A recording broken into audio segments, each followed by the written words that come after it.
Charles Seife, Zero, The Biography of a Dangerous Idea.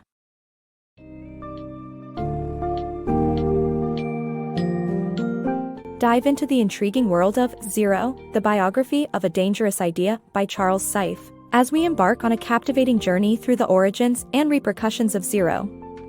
This fascinating read explores the absence of zero in primitive mathematics, its conception in ancient Babylonia, and the subsequent controversy among ancient civilizations.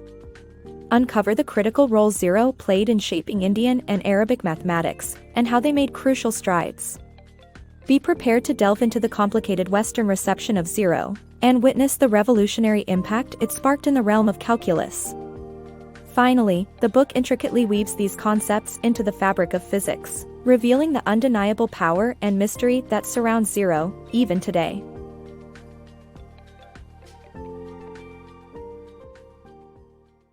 The birth of zero.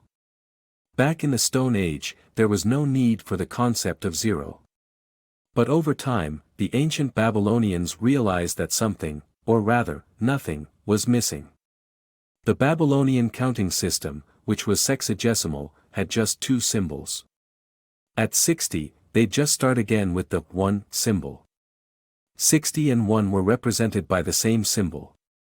To write 3601, they wrote a totally new symbol in between the two 1 symbols. This made clear that the first number wasn't 60, but a degree higher up. This was the birth of zero. But this still wasn't quite our modern-day zero.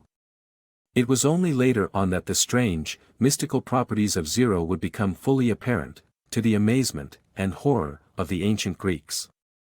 The ancient Greeks and zero.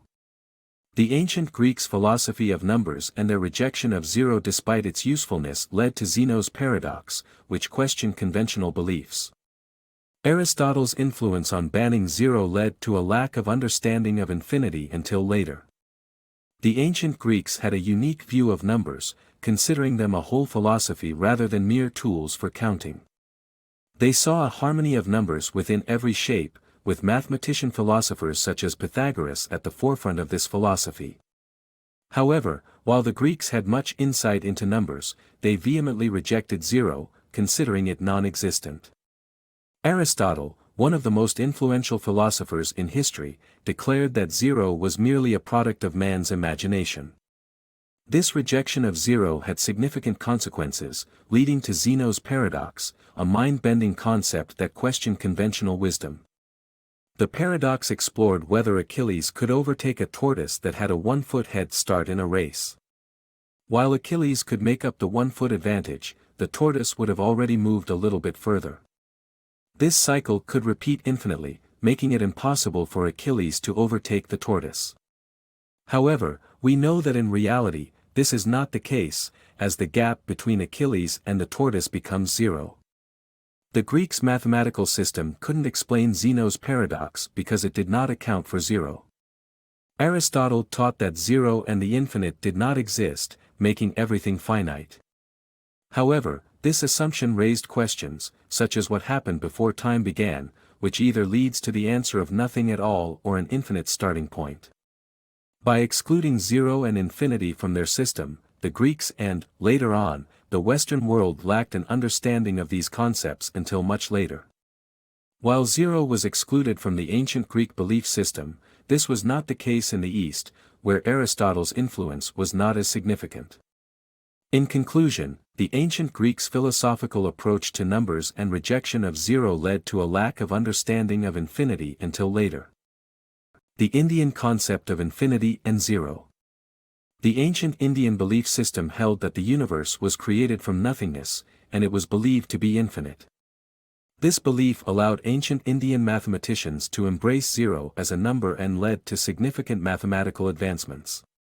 Unlike ancient Greek mathematicians, who made sense of numbers in terms of proportions and shapes, Indian mathematicians conceived numbers in abstract terms. They used zero as a separate number and found that it fit neatly between the positive and negative integers. However, they also found that some of its properties, like multiplication and division, were strange. These new mathematical concepts were initially challenging to the worldview of Muslim, Jewish and Christian thinkers, who were heavily influenced by Aristotle. Eventually, they all adopted the Arabic system of counting, which included the digit for zero, in favor of the cumbersome Roman system. The theological implications of zero. This book's summary delves into the theological complexities of zero and how embracing its mathematical significance led to the development of calculus. The Cartesian coordinate system introduced by René Descartes necessitated the existence of zero, but Descartes, influenced by Aristotle's teachings, would not fully accept its existence. However, later mathematicians like Isaac Newton and Gottfried Leibniz realized the importance of zero and used it to develop calculus. While this was a significant mathematical advancement, the concept of zero and infinity in calculus raised theoretical questions, which were eventually resolved by Jean-Le Rond d'Alembert's explanation of limits. The relationship of zero and infinity in math. High school math students are familiar with quadratic equations, which typically have two solutions, one positive and one negative. However, when confronted with an equation such as x superscript 2 plus 1 is equal to 0, the solutions are imaginary numbers, represented by I and I. Imaginary numbers are necessary to simplify complex numbers and visualize them on a Cartesian grid. Unfortunately, the grid doesn't function like other grids, making it necessary for mathematicians like Bernhard Riemann to develop a sphere visualization that features zero and infinity as equal and opposite poles. This sphere helps mathematicians and physicists better understand complicated equations. The power of zero and infinity in physics. Zero and infinity are not just mathematical concepts. They influence the field of physics significantly, underpinning numerous advances made in the last century or so. Lord Kelvin's discovery of absolute zero and Einstein's theories on black holes provide examples of how zero relates to physics.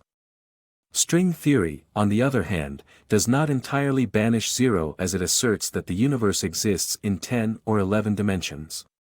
The poet and philosopher Lucretius's notion that nothing can be created from nothing has always held a mysterious power that is still being uncovered today.